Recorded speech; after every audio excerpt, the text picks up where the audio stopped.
বলো কি বলতে চাও? দেখো, যা কিছু হয়েছে তা তো বদলানো সম্ভব না। দরকার হয় দুঃস্বপ্ন ভাবে সবকিছু ভুলে যাও। কিভাবে ভুলে যাবো? তুমি আমাকে চিট করতে পারলা কিভাবে হইছি? তোমার জন্য আমার লাইফ, ক্যারিয়ার, স্টাডি সবকিছু শেষ। চাইলেই কি এত সহজে ভুলে যাওয়া যায়? তোমাকে আমি মাফ করতে পারবো না ঐশী।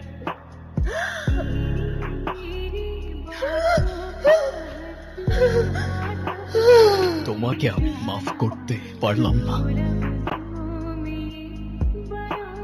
এটা কি হলো?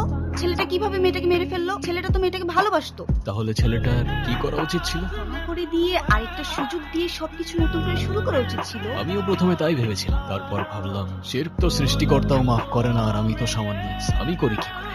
মানে মানে এবার তোমার নরকে যাবার পালা। সুলতান,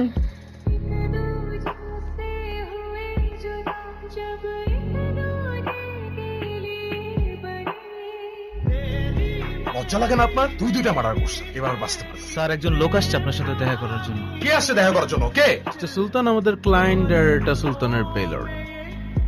এই পেপার সব উপরে চেক করে দেখ, সব ঠিক তো আছে না? কিন্তু ওর তো বেরোর কথা না। ও তো একটুকে নিজের মুখে স্বীকার করছে ও দুজন মানুষকে খুন করছে। প্রমাণ আছে স্যার। তুই আমার হাত থেকে বাঁচতে পারবি না সুলতান। জন্ম মৃত্যু তো সৃষ্টিকর্তার হাতে, তবে তার ইচ্ছা এবার তো নরকে যাবার পালা।